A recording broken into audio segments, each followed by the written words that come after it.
Assalamualaikum warahmatullahi wabarakatuh. Yang terhormat Dr. Insinyur Suroyo MSI selaku Kepala PPSDM Kemendagri Regional Yogyakarta.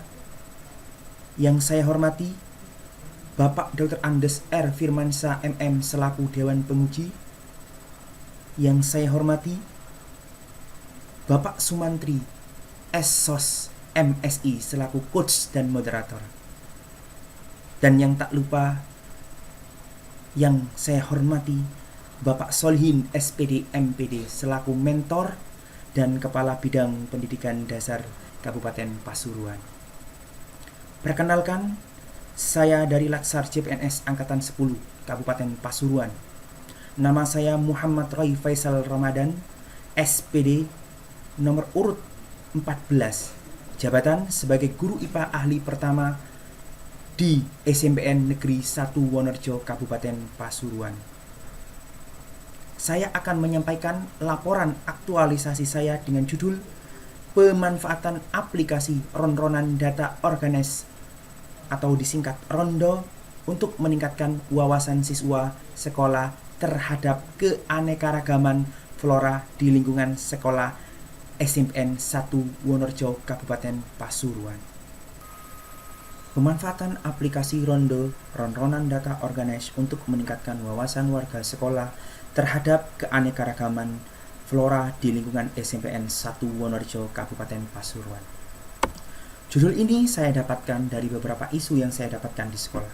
Isu yang pertama adalah adanya kerendahan terhadap wawasan warga sekolah terhadap keanekaragaman flora di lingkungan sekolah. Rendahnya wawasan warga sekolah yang saya maksud di sini adalah terkhusus terhadap siswa-siswi. Yang kedua, tingginya minat warga sekolah terhadap pemanfaatan teknologi berbasis Android system. Siswa sangat senang ketika melakukan pembelajaran dengan menggunakan gadget atau aplikasi yang berbasis Android system. Yang ketiga adalah dari segi gurunya, masih rendahnya pemanfaatan sumber belajar terutama di lingkungan sekitar sekolah. Dari tiga hal ini, saya mengambil judul tersebut. Aplikasi yang saya buat ini berbasis HTML5 dan Android system. Rondo dapat digunakan dalam dua bentuk. Bisa menggunakan mobile phone atau juga bisa menggunakan PC. Fungsi aplikasi ini adalah sebagai inventarisasi flora pada lingkungan sekolah. Data yang disajikan tentunya lebih variatif dan lengkap. Dan terdapat menu khusus scanning barcode pada aplikasi. Untuk melaksanakan semua rancangan aktualisasi saya ini, terdapat beberapa tahapan. Tahapan yang pertama adalah konsultasi, tahapan yang kedua adalah sampling, tahapan yang ketiga adalah inventarisasi, yang tahapan ketiga adalah melakukan penempelan barcode. Saya akan bahas dari tahapan yang pertama, yaitu konsultasi. Konsultasi adalah tahap pertama agar mendapatkan persetujuan terhadap rencana aktualisasi yang saya akan lakukan. Saya sudah melakukan beberapa konsultasi, baik dengan mentor saya, Bapak Solihin, ataupun dengan coach Dr. Sumantri. Dari hasil konsultasi ini, diterimalah rancangan aktualisasi saya, sehingga saya bisa laksanakan di lingkungan kerja saya. Dari hasil konsultasi tersebut, ketika sampai di sekolah, saya melakukan sosialisasi akbar untuk membagikan rancangan aktualisasi saya kepada Dewan Guru dan Kepala Sekolah. Ini saya lakukan konsultasi mengenai aplikasi Rondo. Yang kedua saya lakukan adalah sampling. Sampling digunakan karena di SMPN 1 Wonorejo terdapat ratusan jenis flora, sedangkan waktu yang diberikan untuk melaksanakan program aktualisasi ini hanya 28 hari. Sehingga saya perlu melaksanakan konsultasi dengan guru senior untuk menentukan jenis flora mana saja yang akan diinventarisasikan. Dari rencana aktualisasi yang semula 30, setelah berdiskusi dengan guru senior, yang saya inventarisasi menjadi 40 jenis tumbuhan. Saya juga berkonsultasi mengenai tampilan data apa saja yang harus dimasukkan dalam aplikasi tersebut. Dari hasil diskusi tersebut, terdapat tampilan dasar form seperti ini. Ini adalah kartu inventarisasi. Terdapat klasifikasi, deskripsi, manfaat, dan foto. Kegiatan yang ketiga adalah dilakukannya inventarisasi. Inventarisasi yang saya lakukan adalah mengambil foto, mencari data, klasifikasi, manfaat, dan deskripsi yang nantinya saya akan masukkan dalam form inventarisasi. Ini foto-foto tanaman yang saya inventarisasikan.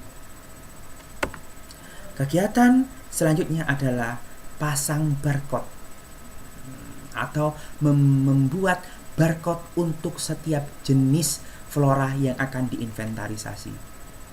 Barcode berupa kode yang nanti akan dirubah menjadi digital barcode seperti ini. Nah, 33111 itu adalah kode barcode, sedangkan di bawahnya adalah gambar barcode digital. Nah, barcode digital ini nanti ukurannya sangat kecil. Saya buat ukurannya 2,5 seperti ini, 2,5 kali. Nantinya ini saya akan pasangkan kepada tutup botol. Nah, saya pasangkan kepada tutup botol seperti ini. Nah, kenapa saya gunakan kecil?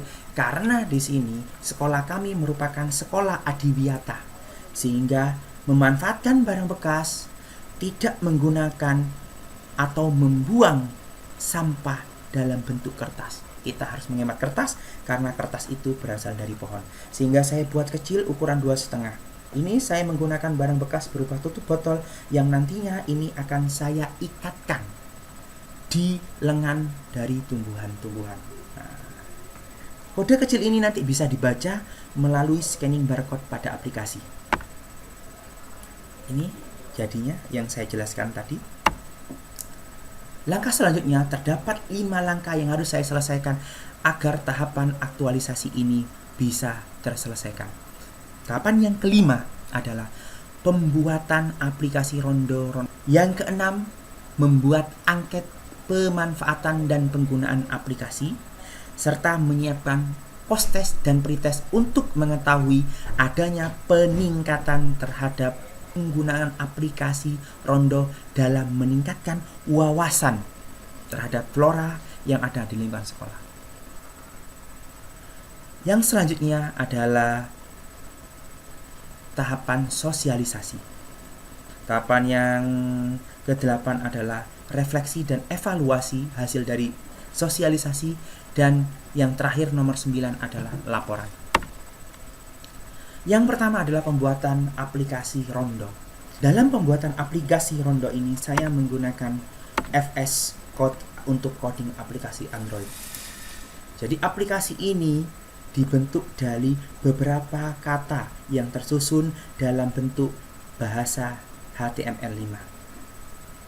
Nah, seperti ini layar tampilan dari aplikasi VS Code untuk coding aplikasi Android. Selanjutnya, dalam pembuatan aplikasi Android ini, saya membutuhkan waktu yang pada rencana aktualisasi semula adalah 1 minggu. Namun karena ada beberapa bug pada aplikasi sehingga membutuhkan waktu lebih dari 2 minggu. Sehingga ada kemunduran rencana aktualisasi khususnya pada tahapan sosialisasi. Yang selanjutnya bisa dilihat ini adalah tampilan Rondo yang lama. Ya, ini adalah tampilan Rondo yang baru. Selanjutnya persiapan angket, pretest, posttest. Angket, pretest, dan posttest yang seharusnya diberikan secara tatap muka langsung karena ada regulasi mengenai peningkatan kewaspadaan terhadap COVID-19 yang menyebabkan anak-anak melakukan school from home atau SFH dan guru-gurunya melakukan work from home atau WFH, sehingga angket pretest posttest yang dulunya dalam bentuk hard copy saya harus rubah menjadi bentuk digital. Dalam hal ini saya menggunakan Google Form seperti ini. Tahapan yang selanjutnya adalah tahapan sosialisasi. Tahapan sosialisasi ini berbeda dengan tahapan sosialisasi yang ada pada rencana aktualisasi. Kenapa berbeda? Karena tahapan sosialisasi yang pertama terbentuk itu melakukan demonstrasi secara langsung. Namun untuk tahapan sosialisasi yang sekarang, karena adanya regulasi dari pemerintah pusat dan pemerintah daerah tentang kewaspadaan terhadap penanganan COVID-19, sehingga demonstrasi saya lakukan secara online melalui video. Video ini nanti saya akan sosialisasikan pada grup WA anak-anak, ataupun saya akan memberikan link kepada anak-anak untuk dilihat bagaimana cara menggunakan aplikasi Rondo. Tapi sebelumnya saya melakukan pretest terlebih dahulu. Setelah memberikan pretest, saya memberikan himbauan anak-anak untuk melihat atau menggunakan aplikasi Rondo. Setelah anak-anak sudah belajar dalam menggunakan aplikasi Rondo, selanjutnya anak-anak saya berikan posttest. Ini kegiatan anak-anak ketika melaksanakan sosialisasi melihat video. Tahapan yang ke-8 adalah evaluasi. Untuk mengetahui apakah penggunaan aplikasi Rondo ini dapat meningkatkan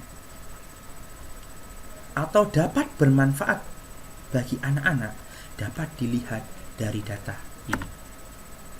Pertama, analisis pretest dan posttest. Dari 62 anak yang melaksanakan pretest dan posttest, didapatkan kesimpulan bahwa 90% mendapatkan kenaikan nilai dari pretest dan posttest, sedangkan 10% tetap tidak ada kenaikan, dan 0% yang mendapatkan penurunan. Sehingga saya dapat menyimpulkan bahwa terjadi peningkatan terhadap pemanfaatan aplikasi ron-ronan data organize. Selanjutnya adalah hasil angket respon siswa. Dari angket yang saya berikan, 42,25% siswa menyatakan angket yang saya berikan itu, aplikasi yang digunakan atau aplikasi Rondo ini baik dalam hal pemanfaatan dan penggunaan. 23,94 itu memberikan apresiasi amat baik. 28,17 memberikan nilai cukup, dan 5,63% memberikan nilai kurang. Sehingga saya dapat menyimpulkan bahwa manfaat dan kegunaan aplikasi ini dapat diterima baik oleh siswa-siswi dalam menjadi media pembelajaran. Selanjutnya adalah penyusunan laporan ron-ronan data organize. Nah, ini adalah saat saya menyusun laporan. Sekian penjelasan dari saya Heri. Assalamualaikum warahmatullahi wabarakatuh.